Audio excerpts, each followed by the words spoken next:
Buat teman-teman yang ingin mendapatkan madu asli, murni yang dihasilkan oleh lebah liar Apis dorsata di belantara hutan Sumatera, bisa menghubungi nomor saya 0813 7785 0678. Super Madu Belantara, asli, murni, dan apa adanya. Assalamualaikum warahmatullahi wabarakatuh. Waalaikumsalam warahmatullahi wabarakatuh. Ya, teman-teman, jumpa lagi dengan saya Heru di channel ini Jejak Heru. Terima kasih buat teman-teman yang masih setia untuk menyaksikan video-video kami. Oke, masih di suasana Ramadan. Kali ini saya menemui seorang yang saya kira banyak inspirasi yang bisa diambil dari beliau. Kita akan coba cerita-cerita dengan beliau. Sedikit gambaran bahwa beliau ini adalah seorang imam masjid di Jalan 5 Unit 2 Rimbu Bujang. Beliau adalah seorang yang punya keahlian atau juga buka jasa memijit, dan beliau juga seorang tunanetra, dan justru dari situlah kita akan coba belajar mengambil pelajaran-pelajaran yang barangkali bisa membuat kita termotivasi begitu. Ya, saya perkenalkan, beliau adalah Bapak Musdi Mustafa. Ya, Sehat Pak? insya Allah sehat Pak Oke, Rafi. kula rada pangling niki pun dangu mboten kepanggih. Pangling banyak. 2006 riyen nggih. Ya, 2006 ya. Oke. Jadi dulu ceritanya Pak Musdi ini sempat kursus atau ya pendidikan kemampuan untuk memijat di Bandung, Pak ya. Ya. Nah, jadi pulang dari Bandung ke sini nemui saya untuk bikin iklan, dan saya buatkan waktu itu. Alhamdulillah itu iklannya iklan yang saya pikir paling berkesan yang pernah saya buat. Jadi seorang tabrakan motor dengan truk gitu, Mas Bagong ya? Iya, Mas. Iya, si Mas Bagong ini tapi nggak apa-apa. Nah, motornya hancur gitu, tapi dia nggak apa-apa, cuma ya pegel-pegel aja dan pijit di tempat Pak Musdi Mustafa, begitu ceritanya. J, hebat Pak J. Ya, masih ingat. Oke, saat ini kita sih praktek pijit. Insya Allah masih. Oke. Kebetulan sampai sekarang namanya kan Pure Pancaraba. Dari Pure dulu Pancaraba. sampai sekarang masih Oh, tetap. J, dulu saya malah gak lupa, Pak. Iya. J, ini sebelum kita cerita lebih jauh, mungkin saya perlu barangkali lebih mengenal Pak Musdi ini, gimana ceritanya bisa sampai di Rimbu Bujang, orang tuanya dari mana, ngoten Pak? Iya. Terima kasih, saya datang ke Rimbu Bujang ikut orang tua, yaitu transmigrasi atau anak tran Nggih. pada tahun 1976. Kebetulan orang tua saya tran, ya posisi ya di sini. Waktu itu saya masih baru berumur 4 tahun, tahun 1976. Terus orang tua itu ya namanya orang tani ya, garap kebun atau ladang gitu kan. Jadi ya berkembang sampai sekarang ya alhamdulillah, walaupun keadaan gimana ya sekarang ini, karena dulu saya melihat sekarang tunanetra ya tetap saya syukuri, tapi ya perkembangan alhamdulillah di Jalan 5 atau di Jalan Sultan Taha menurut ya teman-teman sebaya dengan saya itu perkembangannya sangat pesat. Mudah-mudahan semuanya ini membuat kebaikan buat semuanya. Orang tua Jawanya mana Pak? Orang tuanya ya, orang tuanya saya kelahirannya kan Jawa Tengah, Wonosobo ya, orang tua jauh ke Wonosobo. Oh, Wonosobo Desa Menjer, Kecamatan Garung, Kabupaten Wonosobo, Jawa Tengah atau Kota Semarang. Ya, lengkap sekali. Ya. Jadi waktu itu usia 4 tahun di sini, berarti saat ini usia sekitar 50 ya, 50 71 kok ya. selisih 10 tahun sama saya. Ya. Saya 40. Ya, 40 ya. Ya, ini sebelumnya mohon maaf ya Pak, karena ya barangkali sifatnya agak pribadi gitu Pak ya. Ya. Tapi insya Allah ini demi ya mudah-mudahan bisa menginspirasi, dan barangkali ada manfaat yang bisa diambil dari saya juga teman-teman yang menyaksikan ini Pak J. Jadi gimana ceritanya Pak? Katanya kan dulu berarti bisa melihat Pak ya. Ya. Itu sampai umur berapa Pak? Itu sekitar umur 16-17 tahun. Itu yang masih awas ya, Iya, yang masih awas atau melihat itu ya tahu semuanya lah, Iya. tahu warna, tahu Pokoknya bisa melihat gimana, semuanya normal, Ji. tapi terus kurang tahun 2001 total sampai sekarang. Oh, 2001 Iya. sudah total ya? Ya, Nggak bisa total. melihat. Kalau tahun 98, 99 itu masih low vision. Oh, gitu. Low vision itu ngelihat tapi nggak jelas gitu kan. Oke. Nah, itu sakit, Pak. Sakit atau karena apa, Pak? Ya dulu tuh memang katanya ya orang nebak itu warna macam-macam gitu ya. Oke. Katanya ini kekurangan apa, zat ini apa, vitamin ini, vitamin A apa dulu tuh kan. Ya saya tambah terus katanya oh namanya orang bilang macam-macam toh. Iya, Ada diikuti oh mawon. ini kesambet kena masuk halus. Oh ini kena disantet orang katanya. Oh, ada juga gitu, Pak. Ya macam-macam lah Oke, namanya manusia itu kan nggak sama kan. Iya, Ya kita tanggulangi yang penting kita pasrah atau mohon kepada yang maha kuasa gitu kan. Jadi sekitar umur 17 sudah nggak bisa melihat ya, Pak? Iya. Nah, ketika awal nggak bisa melihat, dari sebelumnya melihat, terus tiba-tiba nggak bisa melihat, waktu itu perasaannya gimana, Pak? Maksudnya apa, Pak? Wah, ya perasaannya ya namanya manusia tuh pasti punya perasaan yang ya warna-warna gitu kan. Iya, bingung Ya kan, tentu jelas kata apa karena itu masih orang satu mau bujangan kan. Iya. Ya gimana nanti kalau menginjak usia dewasa dan berkeluarga mau kerja apa? Pasti yang panjang kan itu pikirannya Oke. kan. Kalau- Jadi itu. Sebelum itu berarti usia 17 tahun waktu itu masih sekolah atau sudah lulus sekolah ketika Oh itu kalau nggak salah 17 itu kan saya kan lulus SD tahun 84. Nah itu kan terus MTS itu baru sampai kelas 2. di Nurul Jati? Ya di Nurjadi itu tuh. iya. Dulu tuh kan cuma satu-satunya pendidikan yang sangat keren itu kan cuma Nurjadi. Iya, gitu, pondok ya. pesantren pertama di Iya, Lumajang. pesantren di Rimbo Budang terbesar termasuk itu. Iya, iya. Jadi ketika sudah nggak bisa melihat itu sudah nggak sekolah berarti, Pak? Saya itu masih ngeliat, cuman orang tua bilang ya kalau kamu nanti sibuk mikirkan itu mikirin kamu lebih baik nggak usah sekolah, membantu aja orang tua di rumah atau di kebun di ladang. Oh, gitu. akhirnya Ya. nggak meneruskan sampai selesai, Pak Nji? Ya nggak sampai selesai. Oh, gitu, Pak Nji. Nah, kabarnya kan Bapak dulu sering ikut MTQ, punya prestasi di sana. Itu ketika masih sekolah atau pripun, Pak? Itu dulu waktu masih sekolah juga pernah ikut di tingkat anak-anak, terus melonjak lagi ke tingkat dewasa, ke tingkat remaja, karena itu belum keluarga. Iya. Setelah itu kalau nggak salah tahun 93 ikut MTQ tingkat remaja di Masjid Taqwa ya, Masjid Taqwa Muhammadiyah itu dapat juara 3. Sampai itulah saya nggak ikut lagi lantaran udah lain lagi jenjangnya atau tuh golongan umurnya kan. Saya ikut lagi di tahun 2001 kebetulan saya mewakili ke Kecamatan Rimbo Bujang di Kabupaten Tebo.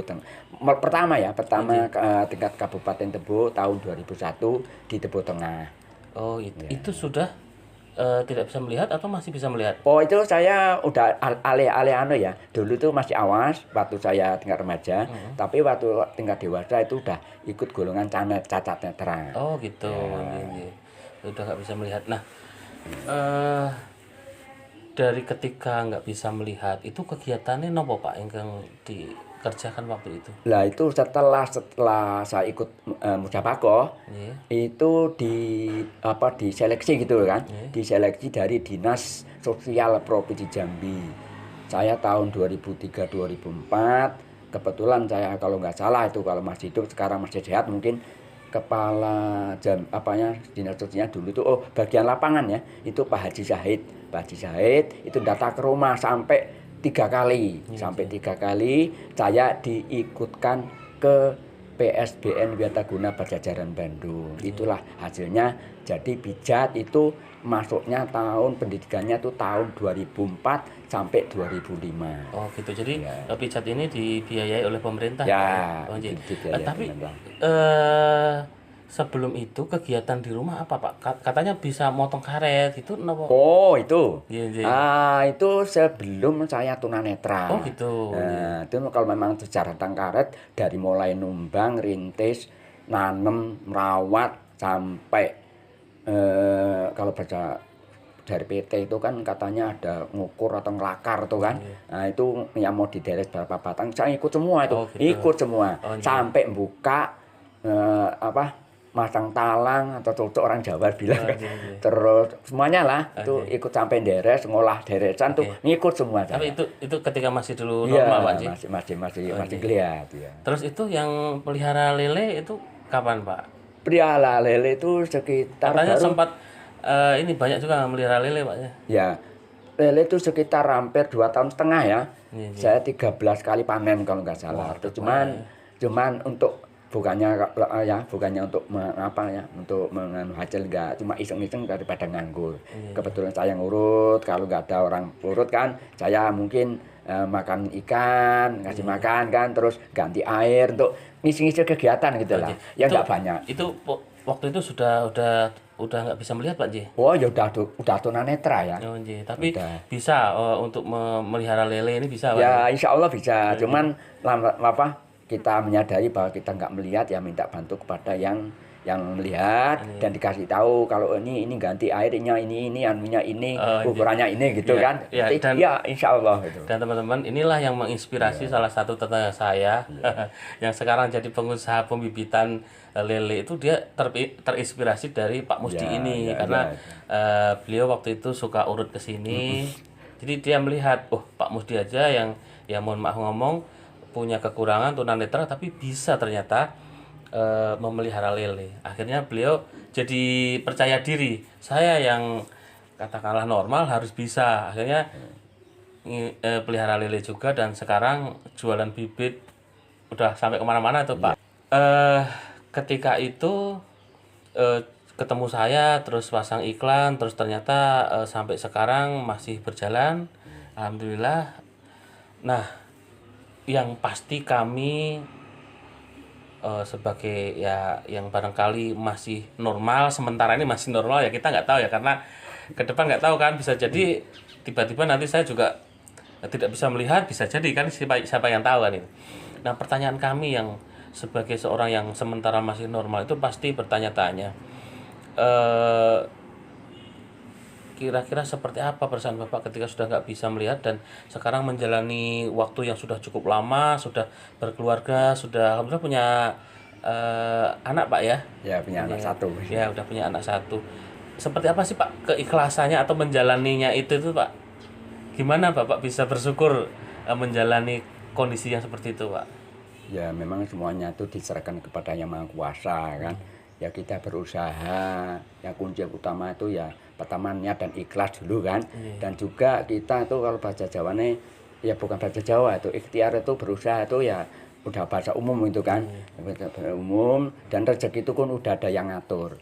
Jadi rezeki itu udah ada yang ngatur, atau ada yang apalah, kalau udah di batas rezekinya sekian ya sekian, itu nggak bisa terus walaupun istilahnya kalau orang Jawa bilang itu kan sikil ngindas dan sikil itu kasarannya kan, tetap tidak bisa, rezeki udah diatur sama Yang Maha Kuasa.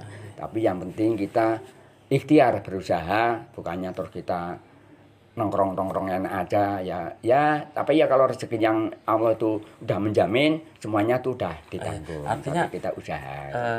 Pak Musdi bisa ikhlas dengan kondisi sekarang, Pak J. Ya. Bisa menerima bahwa ya sudah ini memang kehendak Allah gitu, atau gimana Pak? Ya sebenarnya ya berat ya memang mengatakan kayak gitu, kehendak itu ya kita, tapi ya orang dulu itu pernah lihat kan, kok jadi nggak lihat, tapi ya kita tetap bersyukur. Semuanya tuh namanya manusia tuh nggak ada yang sempurna kan, pasti ada kekurangan, ada kelebihan gitu. Jadi kalau kita menyadari ya semuanya itu ya manusia lah pokoknya kan, yang ada di alam semuanya ini, alam jagat raya ini kan, yang mana manusia tuh pasti ada kekurangan, ada kelebihan. Oh iya, betul sekali. Kalau saya sementara ini kelebihannya berat badan, Pak. Iya betul sekali. Jadi kalaupun kita katakanlah merasa seolah-olah bisa dibilang normal gitu, tapi pasti punya kelemahan yang lain gitu ya. Ya barangkali fisiknya normal, tapi nggak tahu kalau jiwanya nggak normal, sakit bisa jadi, dan kita nggak menyadari itu ya. Oke, terus gini Pak, ada yang bilang Bapak itu ternyata juga hafiz Quran, itu napa leres Pak? Saya sebenarnya hafiz tapi nggak terhitung apa ya, nggak terhitung juz 1, 2, 3 beruntun tuh nggak. Lantaran dulu waktu saya MTQ kan suruh menghafalkan paling nggak tuh 3 makro. Nah 3 makro itu nanti di makro itu tiga surat itu kan diajukan ke Dewan Hakim atau Dewan Juri, nanti mana yang jatuh itu yang dibaca. Maka saya ngapalnya nggak berurutan. Kebetulan ini saya juga berkecimpung di masjid, ya orang-orang itu jamaah pada percaya saya diangkat sebagai imam masjid, ya saya tambah lagi hafalannya sesuai dengan kebutuhan dalam sholat berjamaah. Nah itu cara menghafalnya pripun Pak nek saniki? Cara menghafalkannya tuh sekarang tuh kan ada apa namanya MP3 ya. MP3 itu disetel terus didengerin, tapi kadang namanya kita denger, pasti kan saya kecil dikit. Ya kebetulan alhamdulillah anak saya sudah bisa membenarkan bacaan-bacaan saya. Oh, jadi dibantu sama anaknya ya. Usia berapa anaknya? Anaknya sekarang baru ya kalau usianya mungkin 11 tahun ya. Kelas 5 tuh. Oh gitu, jadi dibantu sama anaknya ya, Wah, luar biasa ini. Anaknya, ya. Oke, terus ini mulai dipercaya menjadi imam masjid Nurut Taqwa. Ya, Nurut Taqwa. Itu sejak kapan nih Pak? Wah, kalau tanya itu udah lama ya.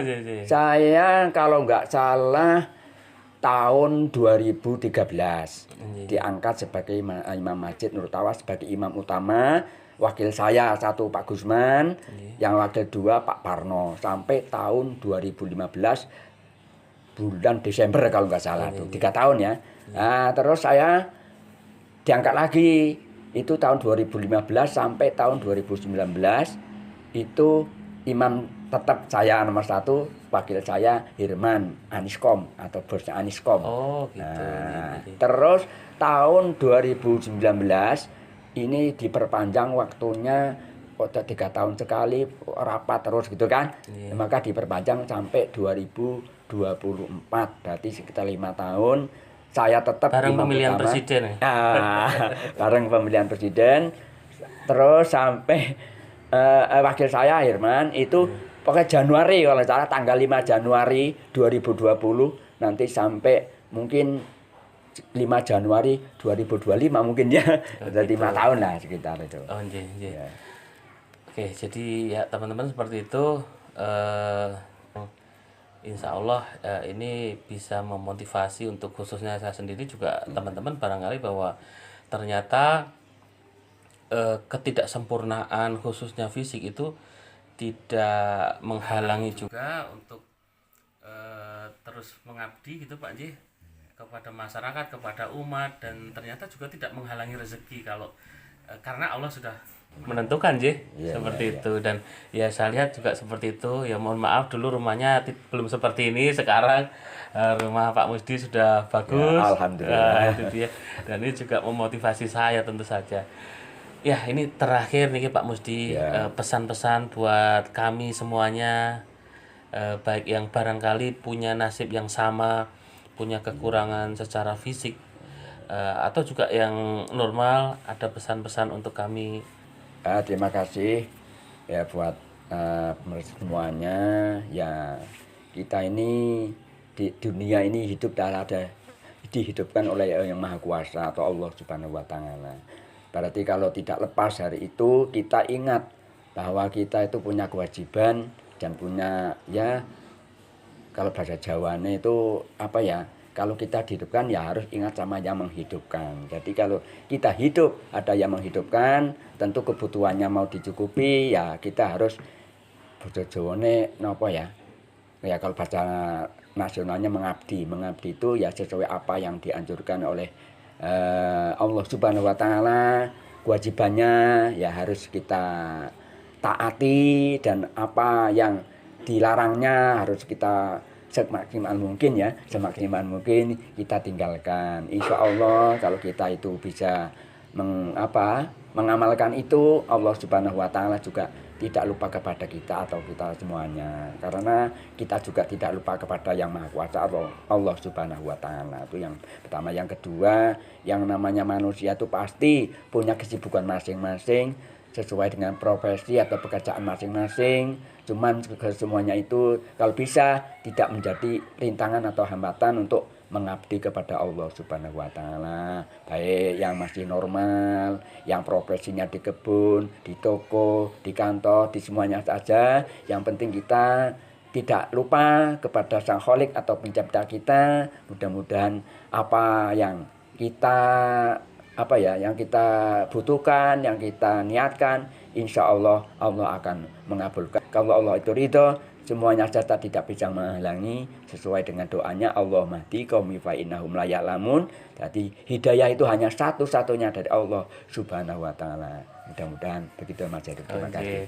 Matur nuwun Pak Musdi, insya Allah ini luar biasa, bermanfaat untuk kami. Ya, mudah-mudahan ke depan bisa barangkali jasa pijitnya terus bisa berjalan. Amin, amin, Ya, teman-teman amin, yang mau amin. pijit di Jalan 5, pokoknya kalau ada Masjid Nurut Taqwa, itu posisinya di samping atau di belakang masjid nih ya. Ya. Oke, pokoknya kalau di situ semua orang kenal.